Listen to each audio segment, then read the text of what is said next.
Olá, eu hoje tenho uma proposta. Queria convidar vocês para ouvirem uma parte. Eu tenho lido Memórias, Sonhos, Reflexões, escrito pelo Jung. Em 1961 foi publicado. E este capítulo aqui fala sobre a vida depois da morte. E eu acho interessante a gente, quando busca algum referencial teórico de algum pensador de fundamento, então acho mais interessante ler o que está escrito aqui para vocês do que tentar explicar com as minhas palavras, que eu não teria palavras para poder interpretar e dizer o que o Jung também não tinha. Então imagina eu. Mas vamos lá. O que aqui está relatado são lembranças que estão na origem das reflexões que se seguem sobre o além e a vida depois da morte. Trata-se de imagens e pensamentos nos quais vivi, que me trabalharam e me preocuparam. De um certo modo, constituem um dos fundamentos das minhas obras, que no fundo são apenas tentativas renovadas de dar uma resposta à questão das interferências entre o aquém e o além. Ora, jamais escrevi expressis verbis a respeito da sobrevivência, porque teria sido necessário justificar meus pensamentos, e isto não é possível. Mas mesmo assim abordarei esse tema. Aí a gente já tem por esse parágrafo inicial ali a forma como ele escrevia, como certas coisas não tinham palavras para dizer, e uma delas é sobre Deus. Quando perguntam para o Jung se ele acreditava em Deus, se ele acredita, ele diz, eu apenas sei. Ou seja, isso não tem definição, então tem coisas que não têm palavras, as palavras são limitadas, o nosso conhecimento é limitado diante do que existe. Vamos seguir aqui mais um pouquinho. Ainda agora, a esse respeito, só posso narrar histórias, contar fábulas, mitologizar. Talvez a proximidade da morte seja necessária para que eu tenha a indispensável liberdade de abordar o assunto.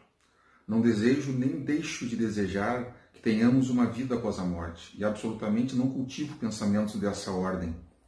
Mas para não escamotear a realidade, é preciso constatar que, sem o deseje ou procure, ideias desse gênero palpitam em mim.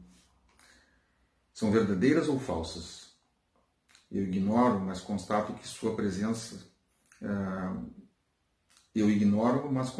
presença, e sei que podem ser expressas desde que não as reprima constrangido por um preconceito qualquer. A ideia pré-concebida é um entrave e prejudica a livre e plena manifestação da vida psíquica, a qual conheço e distingo pouco demais para querer corrigi-la, pretextando conhecê-la bem.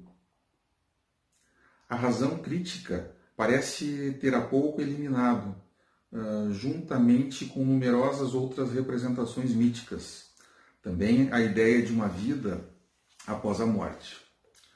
Essa eliminação foi possível porque os homens hoje se identificam frequentemente apenas com a consciência e imaginam ser apenas aquilo que conhecem de si próprios. Ora, todo homem que de leve suspeita o que seja a psicologia, poderá facilmente imaginar que esse saber é muito limitado. O racionalismo e a doutrinação são doenças do nosso tempo. Pretendem ter respostas para tudo. Entretanto, muitas descobertas que consideramos impossíveis, quando nos colocamos de um ângulo limitado, serão ainda feitas. Nossas noções de espaço e de tempo são apenas relativamente válidas. Deixam aberto um vasto campo de variações absolutas e relativas. Levando em conta tais possibilidades, presto viva atenção aos estranhos mitos da alma. Observo o que se passa comigo e o que me acontece, estejam em concordância ou não com meus pressupostos teóricos. E eu encerro aqui essa leitura porque eu achei profundo demais isso aqui. Quando os homens tentam colocar de certa maneira a forma de pensamento conhecida, existe uma questão maior que está por detrás disso, que é o próprio entendimento. Ou seja, as palavras não são capazes de dizer aquilo que nós estamos entendendo ou visualizando.